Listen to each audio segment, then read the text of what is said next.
नमस्कार दोस्तों, मैं हूँ संतोष पाठक और आप लोग देखना शुरू कर चुके हैं संतोष पाठक ऑफिशियल यूट्यूब प्लेटफ़ॉर्म। लाल किले के पास हुए भीषण धमाके को लेकर लगातार बड़ी खबर निकल कर सामने आ रही है, लगातार बड़ी अपडेट निकल कर सामने आ रही है। इस भीषण हादसे की एक-एक सच्चाई निकल कर सामने आ रही है और इस बीच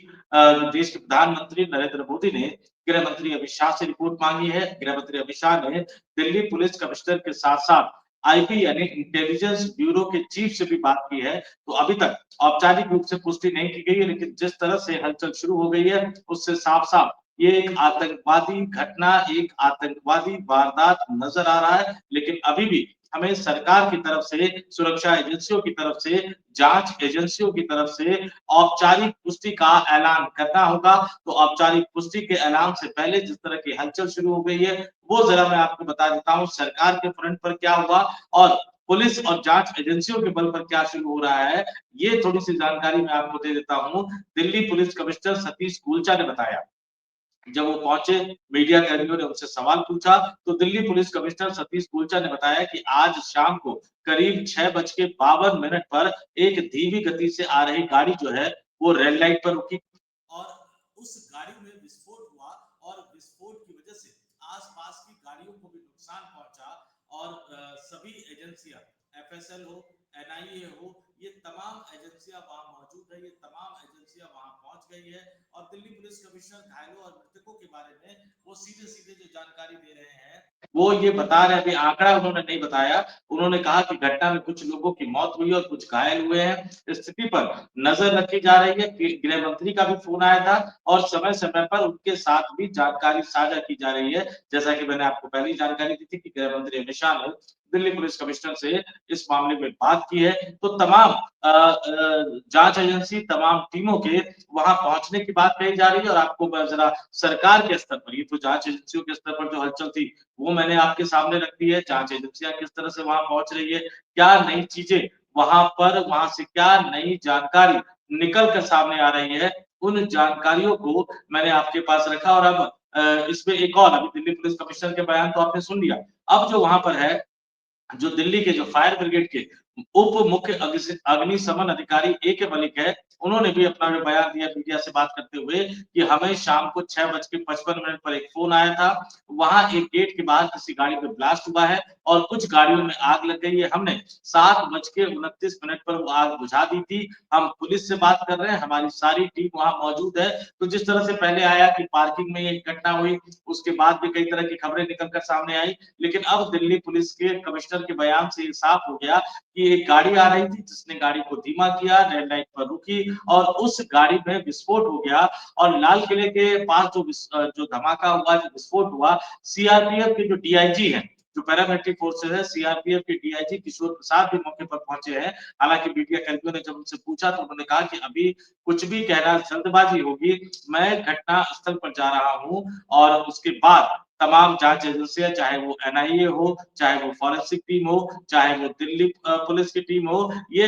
तमाम जाँच एजेंसियाँ वहाँ पहुँच गई है। Metro station Lal Qila metro station के गेट नंबर 1 के पास ये जो धमाका हुआ है, उसकी जाँच अब एक बड़े स्तर पर शुरू हो गई है और ये तमाम जैसा कि मैंने बताया आपको कि अमित शाह ने जिस तरह से बात की, दिल्ली पुलिस कमिश्नर से, इंटेलिजेंस ब्यूरो के चीफ से, और उन्होंने इन तमाम तथ्यों की जानकारी जो है वो प्रधानमंत्री नरेंद्र मोदी के साथ भी साझा किया। तो प्रधानमंत्री नरेंद्र मोदी भी लगातार गृह मंत्री से इस मामले की रिपोर्ट ले रहे हैं। निश्चित तौर पर पिछले कुछ वर्षों में अगर देखा जाए तो मोदी सरकार की जो सबसे बड़ी उपलब्धियों में से एक था, वो था कि देश की राजधानी दिल्ली में शांति नज़र आ रही थी। देश की राजधानी दिल्ली में पिछले कई वर्षों से कोई आतंकवादी घटना नहीं हुई, कोई बम ब्लास्ट नहीं हुआ, कोई बम धमाका नहीं हुआ। अभी इसके बम धमाके ये है या नहीं है, इसकी पुष्टि की जानी है। लेकिन जितने भयावह स्तर पर ये धमाका हुआ और जितने लोगों की जानें गई हैं, उसके बाद ये इशारा तो उसी तरफ कर रहा है, हालाँकि औपचारिक पुष्टि का इंतज़ार करना चाहिए, लेकिन जैसे कि मैंने बताया कि एनएसजी की टीम पहुँची है, एनआईए की टीम पहुँची है, फॉरेंसिक जाँच की टीम पहुँची है, पैरामिलिट्री फोर्सेस के अधिकारी वहाँ पर पहुँचे हैं, दिल्ली पुलिस के कमिश्नर वहाँ पे पहुँचे हैं और तमाम जो जाँच एजेंसियाँ हैं, भारत की जो प्रमुख जाँच एजेंसियाँ हैं, वो अब इस मामले की जाँच को शुरू कर चुके हैं कि आखिर ये पूरा मसला क्या है और इस दिल्ली में जो लाल किले के पास जो ये जोरदार धमाका हुआ, 8 लोगों की मौत जो अब तक की खबर है, 24 लोग घायल हो गए हैं और इसके बाद दिल्ली में लाल किले के पास हुए इस धमाके के बाद जो हमारी वाणिज्यिक या आर्थिक राजधानी कही जाती है मुंबई, महाराष्ट्र की राजधानी मुंबई में वहां हाई अलर्ट जारी कर दिया गया है और दिल्ली से सटे हुए जो राज्य है हरियाणा और उत्तर प्रदेश, इन दोनों राज्यों में भी हाई अलर्ट जारी कर दिया गया है। सुरक्षा व्यवस्था को चाक-चौबंद कर दिया गया है, सुरक्षा व्यवस्था को पुख्ता कर दिया गया है ताकि किसी भी तरह की इस तरह की हिंसक घटनाओं को या इस तरह की आतंकवादी घटना को या इसके बाद जिस तरह का माहौल बनने की कोशिश या बनाने की कोशिश की जाती है, उसको रोका जा सके और इसमें कई तरह की खबरें और अलग-अलग निकल के सामने आ रही है कि हरियाणा के फरीदाबाद से 360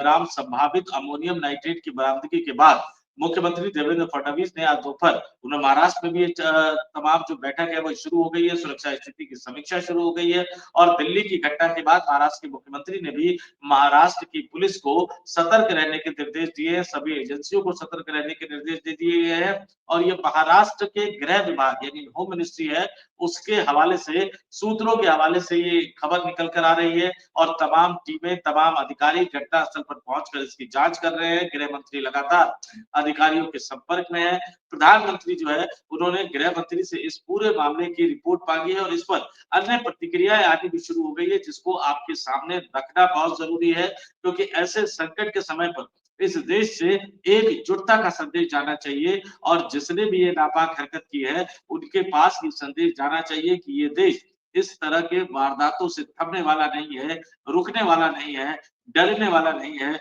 और बाहरी शक्तियों से ये देश एकजुट होकर लड़ेगा, पुरजोर तरीके से लड़ेगा, अपनी पूरी ताकत से लड़ेगा, लगातार लड़ेगा और देश के दुश्मनों को किसी भी तरह से मैं फिर दोबारा दोहरा रहा हूँ, किसी भी तरह से इस देश का कोई भी राजनीतिक दल, इस देश का कोई भी सामाजिक, राजनीतिक, सामाजिक क्षेत्र में काम करने वाला संगठन और या फिर इस देश का कोई भी व्यक्ति किसी भी सूरत में बर्दाश्त करने को तैयार नहीं है।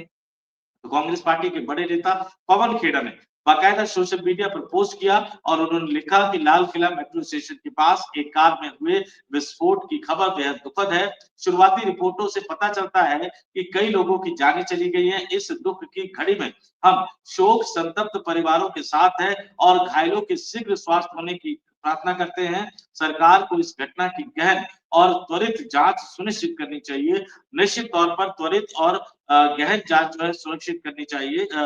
करनी चाहिए ताकि जो सच है वो सच निकल कर सामने आ सके, जिम्मेदार लोगों को जल्द से जल्द पकड़कर सजा दिलवाई जा सके और जो जांच एजेंसियां वहां पहुंची है वो आसपास के जहां जहां भी सीसीटीवी लगे हैं उनके फुटेज का मुआयना भी कर रही है ताकि जो असली कल्प्रिट है उसको उसके बारे में पता लगाया जा सके और जैसा कि मैंने अपनी इस स्टोरी की शुरुआत में आपको बताया था कि एक लंबे अरसे बाद दिल्ली में इस तरह का धमाका हुआ, हालांकि अभी पुष्टि होनी बाकी है कि क्या ये आतंकवादी धमाका है और इसके लिए कौन सा आतंकवादी संगठन जिम्मेदार है। लेकिन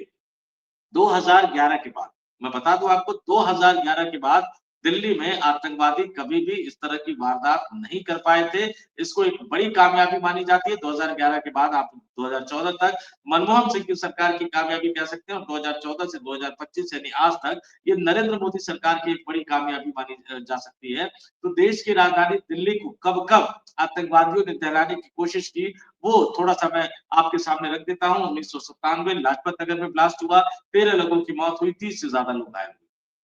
1998 करोल बाग के ग्रेफिटी मार्केट में ब्लास्ट हुआ, 17 से ज्यादा मौतें हुई और 2001 तो हमारे देश के लोकतंत्र के सर्वोच्च मंदिर यानी संसद भवन पर ही हमला कर दिया गया, गोलीबारी कर दी गई, विस्फोट किया गया और जिसमें सुरक्षा बलों सहित 9 लोगों की मौत हुई। लेकिन हमारे सुरक्षा बलों ने बलिदान देकर हमारे पूरा संसद भवन को बचा लिया, हमारे नेताओं को बचा लिया, मंत्रियों को बचा लिया और इसके बाद 2005 में सीरियल ब्लास्ट हुआ सरोजनी नगर में, पहाड़गंज में और गोविंदपुरी में। 2005 में मेरे पत्रकारिता के करियर के शुरुआती दौर थे और मेरा जो कार्यालय था वो पहाड़गंज के नजदीक था। तो पहाड़गंज के नजदीक सबसे पहले उस बम ब्लास्ट के लोकेशन पर पहुँचने वाले पत्रकारों में मैं शामिल था और वहाँ का जो विभत्स दृश्य मैंने देखा उसको मैं आज तक नहीं भूल पा रहा और वहाँ जिस तरह से चीथड़े उड़े हुए थे 2005 का वाक़ये का ज़िक्र कर रहा हूँ मैं, चीथड़े उड़े हुए थे और जिस्म लोगों के अलग हुए थे, तो वो खून, वो रक्त कई दिनों तक मैं सो नहीं पाया था,